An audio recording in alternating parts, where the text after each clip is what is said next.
दोस्तों, सृष्टि की गति को आगे बढ़ाने के लिए हर मनुष्य विषय भोग करता है, लेकिन वो कहते हैं ना कि हर एक चीज की सीमा होती है और आवश्यकता से ज्यादा कोई भी चीज आपको सिर्फ विनाश की ओर ही लेकर जा सकती है। ऐसा ही हुआ अमरावती के राजा ययाति के साथ। इतिहास का एक और रोचक किरदार, जिसकी कभी ना खत्म होने वाली उसकी विषय भोग की अभिलाषा उसे ले डूबी। तो दोस्तों, आइए जानते हैं क्या था ययाति की इस अतृप्ति का कारण और उसका अंजाम क्या हुआ। तो दोस्तों, स्वागत है आज के इस वीडियो में। एक बार फिर से ये बात महाभारत काल की है, जब अमरावती नगरी में चंद्रवंशीय राजा ययाति राज करता था। स्वभाव से ययाति भोग विलास प्रवृत्ति का था। अपनी पत्नी देवयानी को गर्भवती करने के बाद वो अपना समय बड़ी ही कठिनाई से गुजार रहा था। ऐसे में एक दिन उसकी दृष्टि देवयानी की दासी शर्मिष्ठा पर पड़ी। शर्मिष्ठा कहने को तो एक दासी थी, लेकिन असल में वो भी एक राजकुमारी थी, जो अपने पिता द्वारा दिए गए वचन के कारण अपनी सखी देवयानी की दासी की हैसियत से महल के बाहर एक कुटिया बनाकर रहती थी। एक दिन उचित अवसर देखकर ययाति उसकी कुटिया में पहुंच गया और देखे तो शर्मिष्ठा भी कम नहीं थी। मन ही मन बदले की भावना को दबाए राजा की इस इच्छा को उसने पूरा कर दिया। ये पहली बार था जब ययाति ने अपनी पत्नी के भरोसे को तोड़ा था। लेकिन ये सिलसिला यहीं नहीं रुका। ययाति लगातार 3 वर्षों तक शर्मिष्ठा के साथ विषय भोग करता रहा, जिस दौरान उसने शर्मिष्ठा को 3 बार गर्भवती भी किया। फिर एक दिन रानी को इसकी भनक लगी और उसने क्रोधित होकर ये सारी बातें अपने पिता गुरु शुक्राचार्य को बताई। फिर क्या था, दैत्य गुरु ने क्रोध में आकर ययाति को शुक्रहीन अर्थात वृद्ध होने का श्राप दे दिया, जिसके असर से ययाति देखते ही देखते बूढ़ा हो गया। उसके शरीर में अब विषय भोग करने की शक्ति नहीं बची, लेकिन फिर भी उसका मन ये स्वीकार करने को तैयार नहीं था। और जैसे ही कोई स्त्री उसके निकट आती, उसकी कामवासना प्रबल हो जाती, लेकिन शक्ति न होने के कारण वो वही हार मान कर बैठ जाता। इस प्रकार धीरे धीरे समय बीतता गया और ययाति मृत्यु के निकट पहुंच गया। ऐसी ही एक रात, जब ययाति कामवासना की अतृप्ति से परेशान होकर विश्राम कर रहा था, तो उसे सपने में यमराज दिखे और बोले, ययाति, अब तुम हारे जाने का समय आ गया है। ऐसा स्वप्न देखकर ययाति विचलित हो गया और अगली सुबह उठते ही वो अपने ससुर से अपने खोए हुए यौवन और जीवन की भीख मांगने के लिए पहुंच गया। अपने दामाद की इस दशा पर दया खाकर उन्होंने ययाति को मौत से बचने का एक सुझाव दिया और इस सुझाव के चलते जब यमदूत उसे लेने आए तो वो काल से अनुनय विनय करने लगा और कहने लगा, है यमराज, श्राप के कारण ही मेरी ये दशा हुई है, लेकिन अभी भी मेरी बहुत सी कामनाएं अधूरी है। कृपा करके आप मुझे 100 वर्षों का जीवन और दान दे दें। जब मैं विषय भोग कर वासना से मुक्त हो जाऊंगा, तब मैं राजी खुशी आपके साथ चल दूंगा। काल ने ययाति को कहा, नहीं, ये संभव नहीं है। इस लोक में हर मनुष्य की आयु निश्चित है, इसीलिए तुम्हें भी सभी के समान अपनी देह त्याग कर मेरे साथ यमलोक चलना होगा। ययाति गिड़गिड़ाने लगा, महाराज, इस सृष्टि के सभी जीव जंतुओं की मृत्यु आप ही के अधीन है। आप ही तो काल और महाकाल है, और अगर आप चाहे तो ऐसा क्यों नहीं हो सकता। अंततः यमराज को भी ययाति पर दया आ गई और उन्होंने उसके सामने एक प्रस्ताव रखा, ययाति, तेरे 5 पुत्र हैं, यदि उनमें से कोई भी तुम्हें अपने हिस्से का यौवन देने को तैयार हो जाए तो तू यहीं रहकर सुखपूर्वक अपनी इच्छाएं पूरी कर सकता है। ये प्रस्ताव सुनकर ययाति निर्लज होकर अपने पुत्रों के सामने यौवन की याचना करने चला गया। उनके 5 पुत्र अभी सुंदर जवान थे, अस्त्र विद्या में निपुण थे और गुणवान भी थे। ययाति ने अपने 5 बेटों से एक एक करके प्रार्थना की कि अपनी जवानी थोड़े दिन के लिए मुझे दे दो। उसने कहा, प्यारे पुत्रों, तुम्हारे नाना शुक्राचार्य के श्राप से अचानक ही मुझे बुढ़ापा आ गया है। अभी तक मैंने भोग विलास की तरफ ज्यादा ध्यान नहीं दिया था। नियम पूर्वक कर्तव्य करने में ही मैंने अपना सारा समय बिता दिया। मुझ बूढ़े पर दया करो और अपनी जवानी कुछ समय के लिए मुझे दे दो। जो मेरा बुढ़ापा ले लेगा और मुझे अपनी जवानी दे देगा, वही मेरे राज्य का उत्तराधिकारी होगा। मैं उसकी जवानी लेकर कुछ दिन भोग विलास की इच्छा पूरी कर लेना चाहता हूँ।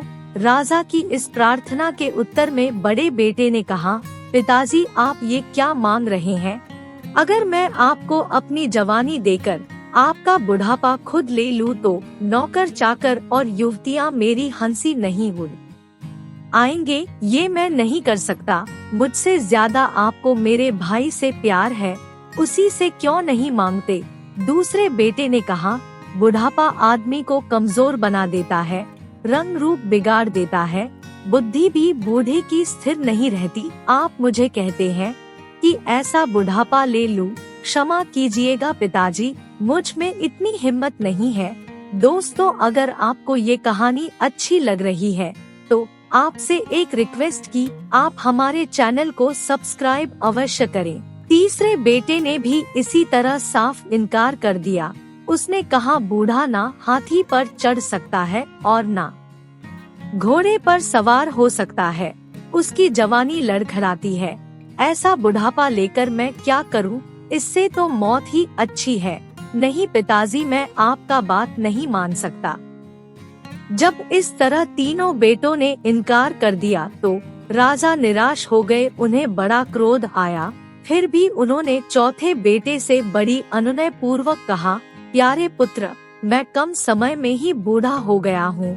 तुम थोड़े दिन के लिए मेरा बुढ़ापा अपने ऊपर ले लो और अपनी जवानी मुझे दे दो। कुछ दिन सुख भोगने के बाद मैं अपना बुढ़ापा वापस ले लूंगा और तुम्हारी जवानी लौटा दूंगा। इतनी दया तो मुझ पर करो। लड़के ने कहा, क्षमा कीजिएगा पिताजी, बुढ़ापा पराधीनता का ही तो दूसरा नाम है। बूढ़े को बात बात पर दूसरों का मुंह देखना पड़ता है।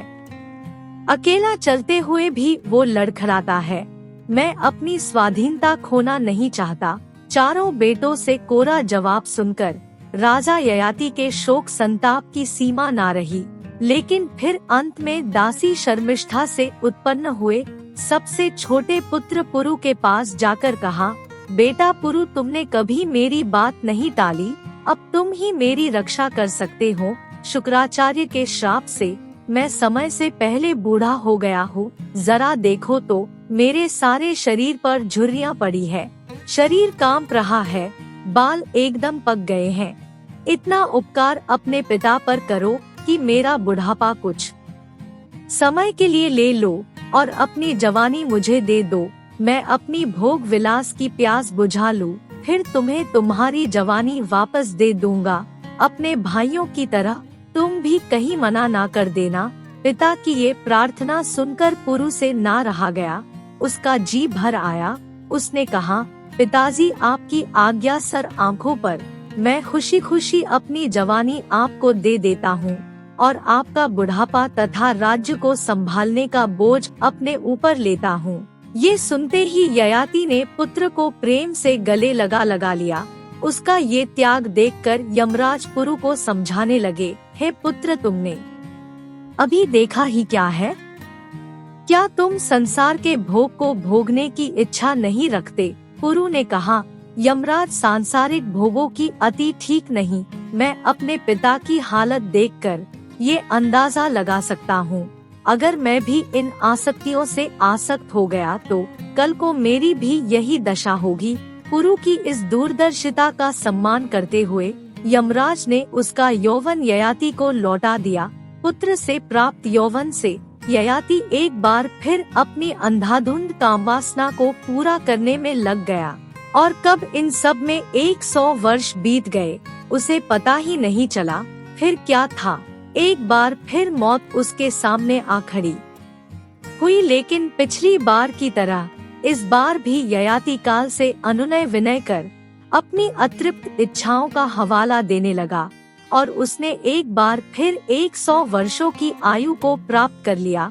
ये 100 वर्ष भी ऐसे ही बीत गए और इस तरह करते करते मौत उसके सामने 9 बार आई, लेकिन उसे हर बार जीवनदान मिलता रहा। जब 1000 वर्षों तक भोग विलास करने के बाद भी उसे कामवासना से तृप्ति नहीं मिली, तब उसने पहली बार यमराज के सामने अपनी व्यथा को कह सुनाया, हे राजन, भोगों को मैंने नहीं बल्कि भोगों ने मुझे भोग लिया। ययाति ने अपने अनुभव से पुरु को भी यही उपदेश दिया कि भोगों की इच्छा उन्हें भोगने से कभी शांत नहीं होती। जिस तरह घी से आग और भड़कती है, इसी तरह इस पृथ्वी पर जितना भी धन, जो स्वर्ण, पशु तथा स्त्रियों हैं, वो सब भी एक पुरुष के लिए पर्याप्त नहीं। ऐसा कहकर ययाति अपना सारा राजपाट अपने पुत्र पुरु को सौंप अपनी दोनों रानियां सहित वन में चला गया। उसने भृगुटंग नामक पर्वत पर तपस्या की और वहीं पर अपने शरीर का त्याग किया। तो दोस्तों, उम्मीद करते हैं कि भोग विलास की ज्यादा अभिलाष आपको कहां तक ले जा सकती है, इसका अनुमान इस कथा के माध्यम से आपको हो गया होगा। आज ये प्रस्तुति अच्छी लगी हो तो इसे लाइक करने के साथ साथ शेयर अवश्य करें और इस तरह की सभी आध्यात्मिक और धार्मिक कथाओं के लिए हमारे साथ बने रहें।